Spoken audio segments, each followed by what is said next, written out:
우리 그 리스크 임순기 형님한테 제가 네. 이제 강의를 청하러 왔습니다. 많이 네. 준비하셨어요. 예, 지금, 네.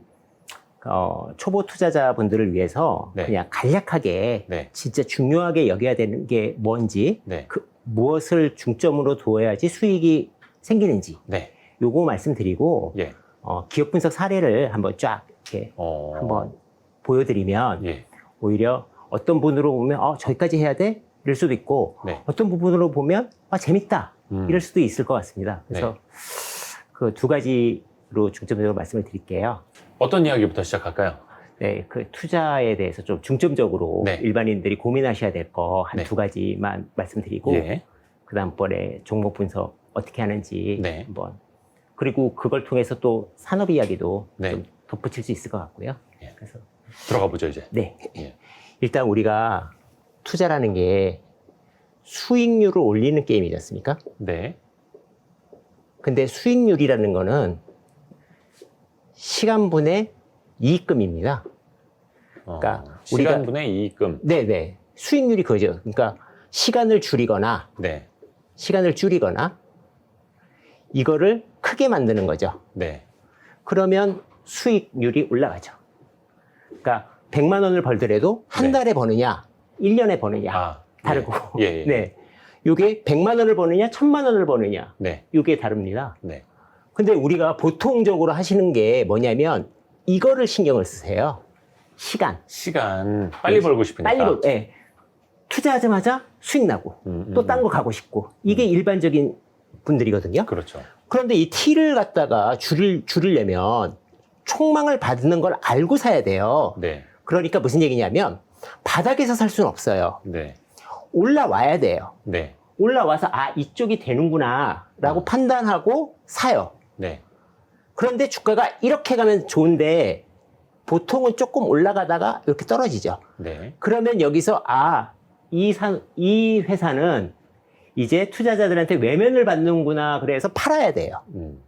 이게 시간을 줄이는 방법인데 네. 요게 솟구치면 되게 좋은데 네. 실제로는 그렇게 되게 어려워요. 이게 뭐 마음대로 되지 않죠. 예, 마음대로 안 돼요. 그래서 내가 사면 고점이야 뭐 이러는 게 네. 이 타이밍 이슈를 자꾸만 생각하셔서 그래요. 그러니까 요렇게 돼서 요렇게 되는데 나는 여기서 사는데 조금 벌다가 갑자기 시간이 지나면 이렇게 빠지고 난 다시 팔고. 거의 시간만 버린 거네요. 네네. 네. 그런 경우가 많아요. 네, 초보분들은. 네. 그래서 초보분들은 시간이 쉬운 것 같지만 시간이 진짜 어렵습니다. 사실 제일 어려운 게 시간이죠. 예. 시간이 어렵습니다. 그래서 오히려 이거를 아까도 말씀드렸지만 그 수익금이 큰 거. 그러니까 네. 업사이즈가 큰 거. 이거 잘 되면 3배짜리야, 4배짜리야. 이런 거 사시는 게 훨씬 더 좋아요. 언제 오를진 잘 모르겠는데 네. 충분히 업사이드가 있고 그러니까 주식을 딱 사는데 이건 바닥인 것 같은데 아하. 위는 열렸는데 네. 아래는 제한적이야. 요거를 사시는 거죠. 근데 요 시기가 언제 될지 나는 모르겠어. 그러니까 수익률을 장기적으로 올리려면 요거를 생각하셔야 됩니다. 여기. 물론 네. 정말 타이밍을 기가 막히게 하시는 선수분들이 계세요. 네. 그건 진짜 동물적 감각을 갖고 계신 분들이라서 네, 네. 일반인들이 쫓아가기는 진짜 어렵습니다. 그래서 네. 저도 안 되고요. 그래서 보통의 성공한 투자자들은 다 수익금을 올리려고 되게 네. 노력합니다. 그래서 업사이드가 큰 거. 왜냐하면 요게 작다면 굉장히 잦은 매매를 해야 되잖아요. 네. 잦은 매매를 초보 투자자들이 한다는 거는 실패할 확률이 그만큼 높아지거든요. 네. 그래서 수익률을 올려야 된다. 네. 두 번째는 이게 또 재밌는 건데 우리는 돈을 벌려면 복리로 벌어야 됩니다. 복리로 예를 들어서 100만 원을 네. 100만 원을 복리로 20%씩 30년 지나면 29년이 2억인가 그럴 거예요. 2억. 그러니까 30년 차에 2.4억이 되겠죠. 네네네. 100만 원이. 100만 원이. 네. 근데 문제가 있습니다. 무슨 문제가 있냐면 100만 원이 이제 120만 원이 되고 예. 144만 원이 되고 뭐 이렇게 되잖아요. 네. 그러면 원금과 수익금을 모두 다 또 배팅을 하는 겁니다. 그래야 진정한 100% 복리 효과죠. 복리가 나오죠. 네네네. 예, 달리로 하면 이거 얼마 안 돼요. 네, 그렇죠. 예, 얼마 안 돼요. 그러면은 복리로 가야 되는데 복리로 가기 위해서는 이게 문제가 있어요. 왜냐하면 실수하면 안 돼요. 한 해라도. 예, 한 해가 그러니까 0으로 가는 짓은 절대 하면 안 됩니다. 그렇죠. 예. 곱하기 0을 하면 안 돼요. 그렇죠. 그러니까 확률이 1%라도 곱하기 0을 하는 순간에는 끝나죠. 끝납니다. 예. 그 곱하기 0으로 가는 게 뭐가 있냐면 이게 바로 레버리지입니다. 네. 그러니까 빚 내고 투자하는 거. 네. 빚 내고 투자하는 게 그래서 초보 투자자분들은 금액이 적으니까 나는 빚을 질 거야. 네. 혹은 선물 옵션을 할 거야. 이렇게 하는데 다 레버리지가 큰 거거든요. 네. CFD 계좌도 레버리지가 크잖아요. 뭐 그건 이제 전문 투자자들만 할 수 있는 거긴 합니다만. 네. 네. 근데 많이들 또 하시거든요. 예. 또 한 가지는요. 이게 연속돼야 되잖아요. 예. 연속돼야 되니까 내가 성공 확률을 굉장히 높여야 돼요. 성공 확률을. 성공 확률을 높이고 리스크는 적게 해야 되니까 분산을 어느 정도 하셔야 됩니다. 여기서 의미하는 게 복리를 하기 위해서는 분산도 의미하는 겁니다. 분산하지 않으면 하나가 삐그덕거렸을 때 마이너스로 가요. 그러니까 20%라도 이게 엑셀로 돌려보시면 아시는데 30% 내고 다음에 마이너스 10% 내고 네. 요걸 반복하면 8배인가밖에 안 돼요. 이게 30년치는. 그러니까 그래프로 이렇게 딱 엑셀로 그려보면 네. 복리는 이렇게가 있는데 예. 요렇게 하잖아요. 그럼 여기서 요러고 있어요. 요러고. 아. 시간이 지나면 지날수록 굉장히 많은 돈이 차이가 나고 네. 워렌 버핏이 그 70살 이후에 뭐 자기 재산의 90 몇 %를 벌었다고 하는 네. 게 바로 여기잖아요. 요거. 예. 끝부분이 더 가팔라지니까 마지막에 30년에 4천만 원 벌잖아요. 29년에 2억이고 30년에 2.4억이니까. 네.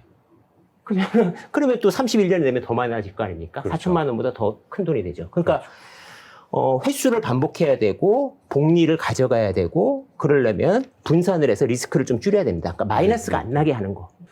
수익률, 업사이드가 많은 것들부터 네. 접근을 해야 된다. 그리고 복리 효과, 잃지 않는 것이 중요하다. 네네. 특히 그게 제로가 되면 절대 안 된다. 까지 네네. 이야기를 해주셨고. 네. 그 다음번에 주식 투자가 운이라는 부분. 네. 네. 좀 자켓 좀 벗을게요. 아, 네네네. 도우시죠. 네. 우리 형님이 열정적으로 해주셔가지고.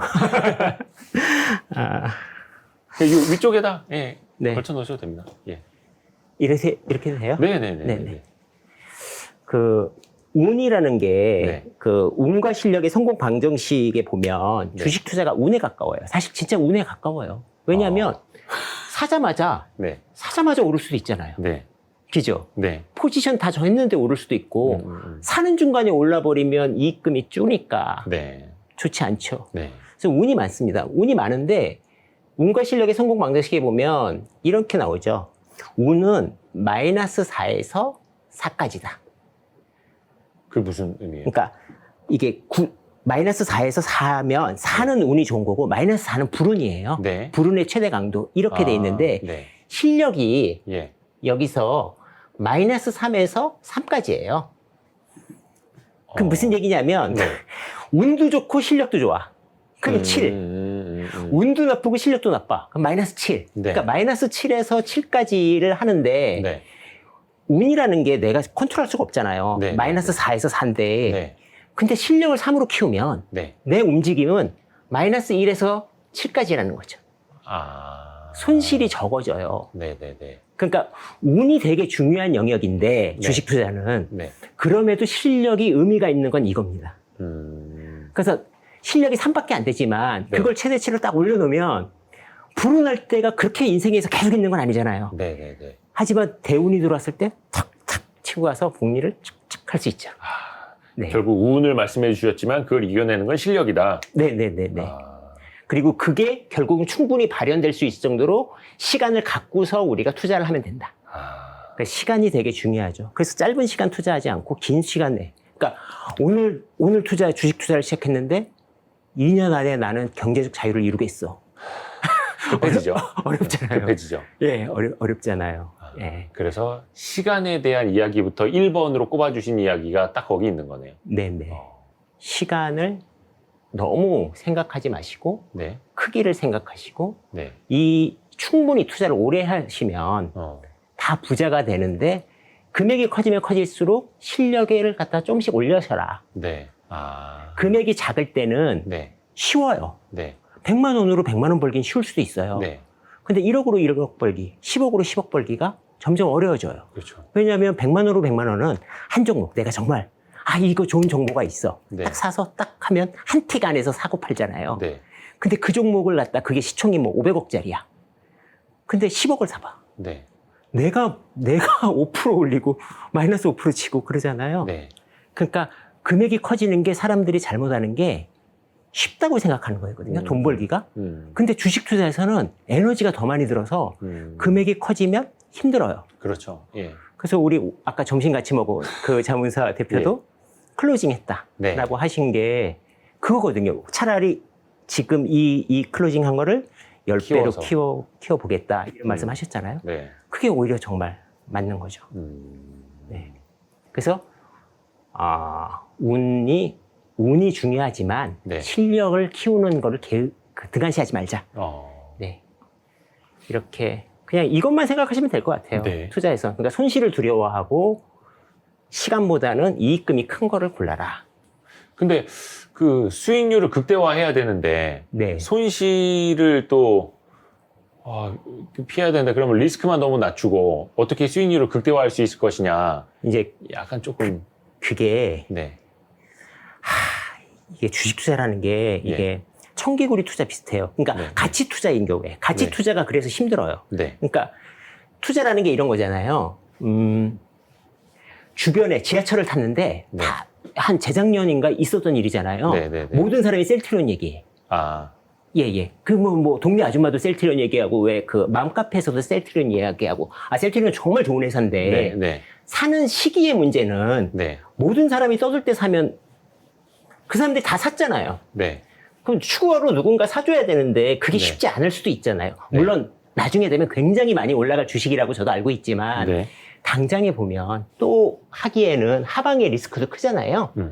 어떻게 보면 외면당해 있는 주식들은 다 약점이 너무 노출돼 있는 거죠. 우리가 다 아는 약점 때문에 낮아져 있어요. 네. 그럼 반대로 생각해 보자고요. 그 약점이 장점으로 바뀌는 순간에는 막 사고 싶은 사람이 늘어날 거 아닙니까? 네. 그러니까 떨어진 주식을 떨어졌을 때는 장점을 발견하려고 노력하고 네. 올라갔을 때는 약점을 발견하도록 청개구리처럼 생각해야 됩니다.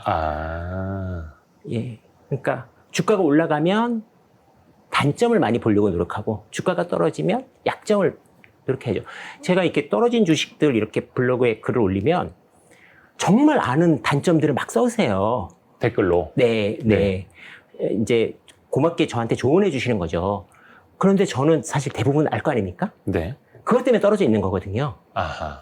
네. 그게 반대로 됐을 때는 어떤 현상이 발생될까? 그런 거를 좀 우리가 고민하시면 좋을 것 같습니다. 떨어졌을 때는 약점을 찾고 올랐을 때는 단점을 찾고. 떨어졌을 때는 강점을 찾고. 역으로. 네, 장점을 찾고 예. 올라갔을 때는 단점을 찾아야죠. 그게 덜 다치는 방법입니다. 그러니까 단점을 뛰어넘는 장점이 있어? 그럼 또 올라가겠죠. 올라갔을 때도. 네. 근데 단점이 막 크게 보이기 시작해. 근데 사실 가격이 올라갔다는 것 자체가 또 단점인 경우도 있거든요. 네, 단기간에 그렇죠. 올라가면. 역으로. 예. 네. 물론 뭐 더 올라가시겠지만 단기간에 보면 좀 그런 경우도 있습니다. 네. 그래서 너 왜 그런 거 사? 막 이럴 때 투자 아이디어를 딱 설명했을 때 야 그런 게 있었어? 이래버리면 이제 그 주가는 올라가는 거죠. 그래서 제가 사람들하고 커뮤니케이션 하는 이유 중에 하나도 네. 이렇게 저도 잘 모르잖아요. 그러니까 저는 제 사고의 틀 안에서 갇혀서 사는 사람이니까 모든 사람이 다 그래요. 자기 틀 안에서 갇혀서 살아요. 그렇죠. 예. 자기 주관에서 생각하는 거니까. 그래서 그거를 다른 사람하고 투자 아이디어를 서로 고민을 토론할 때 네. 그 반응을 보면 더 사도 되는구나. 더 사도 되는구나. 알 수 있죠. 그래서 제가 블로그나 그렇게 올릴 때 막 주가가 올라간 걸 쓰는 게 아니라 네. 보통은 이제 궁금하거나 이렇게 네. 주변 애들한테 물어보고 블로그에도 쓰고 그러죠. 그 반응을 보면 더 사도 되는 아닌가요? 예. 뭐 저 개인적으로 그런 커뮤니케이션을 많이 하고 있습니다. 네. 오늘 이제 진짜 종목 얘기 이제 할 텐데 종목 얘기 이게 좀 고리타분한 석유화학 석유화학. 얘기를 통해서 좀 이렇게 이야기를 진전시켜 볼 거예요. 네. 그러니까 석유화학이 왜 이렇게 번성하게 되고 또 어떻게 나눠지고 뭐 이런 아주 그냥 디테일한 것들보다 이렇게 좀 우리가 그래도 요거는 알아야지. 석유화학을 할 때 요 정도는 알고서 하자. 네. 그리고 그게 결국은 지금 요새 중요한 환경, 탄소세하고도 연관이 되니까요. 그거 한번 말씀드리도록 네, 하겠습니다. 좋습니다. 우리가 처음에 들어가기 전에 우리가 이게 되게 중요해요. 밀러의 실험. 밀러의 실험이요? 네. 밀러의 실험이 되게 그 고등학교에도 나오는데 되게 간단해요. 뭐냐면 불을 막 떼요, 여기다. 네네네. 막 불꽃이 있어요. 그래서 요런 관에다가 암모니아, NH3, 네. 뭐 이산화탄소, CO2, 그리고 뭐죠? NH3, 메탄, CH4.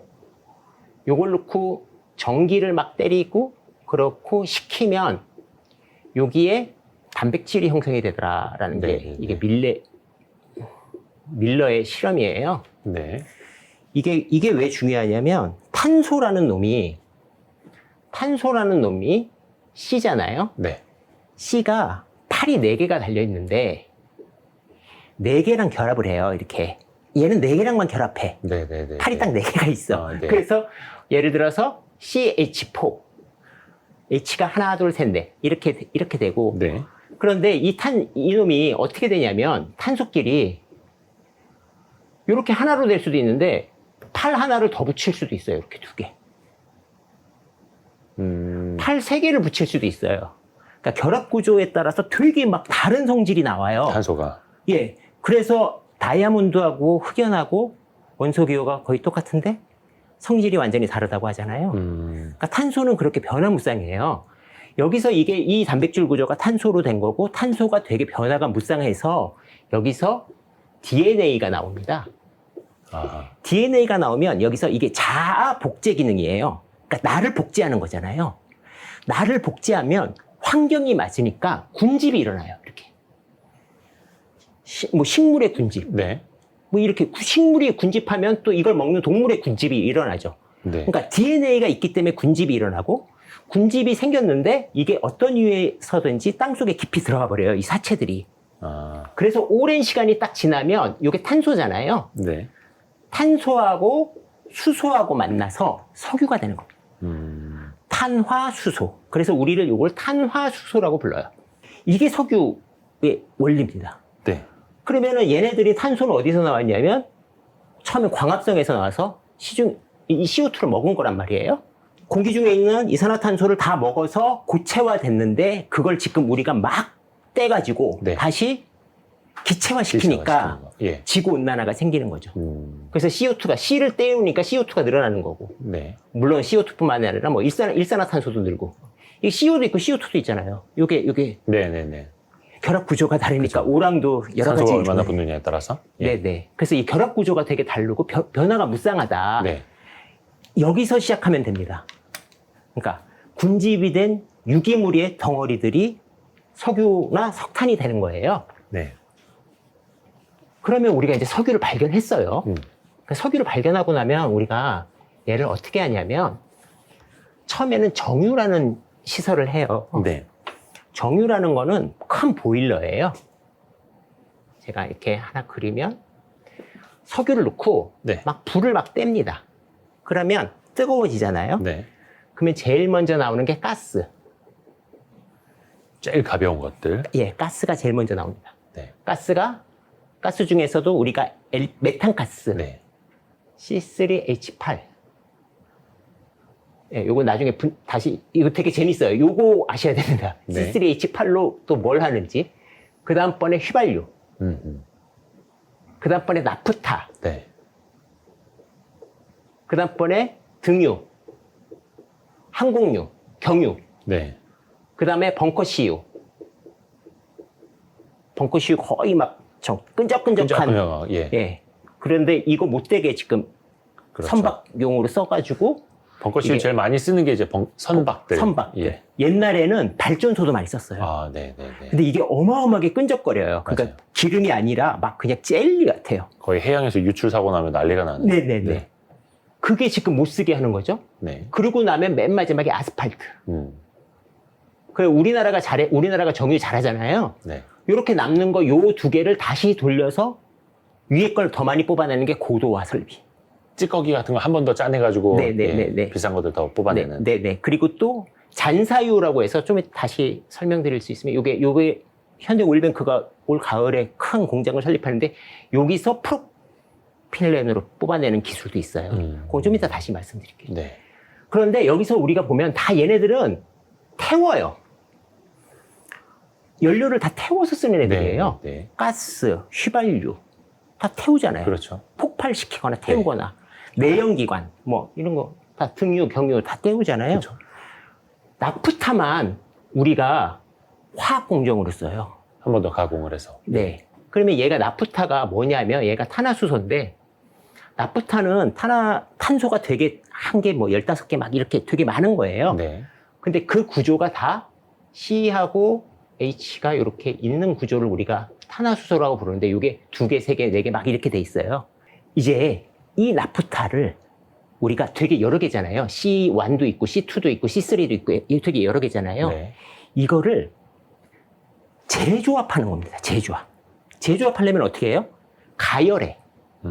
가열하면 C와 H가 막 구분이 일어날 거 아닙니까? 네. 급냉시켜. 그러니까 이 구조는 나프타는 이거는 뭐 그냥 참고로 보시면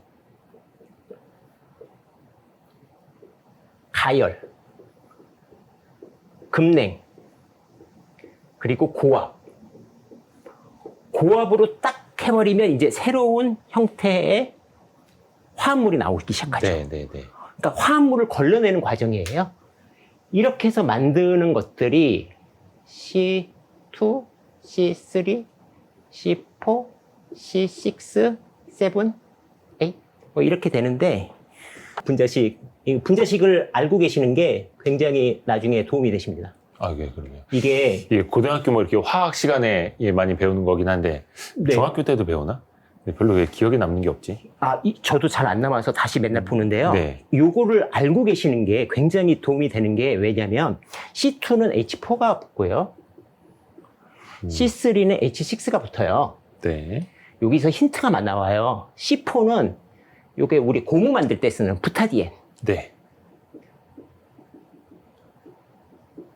C4는 벤젠, 톨루엔, 자일렌.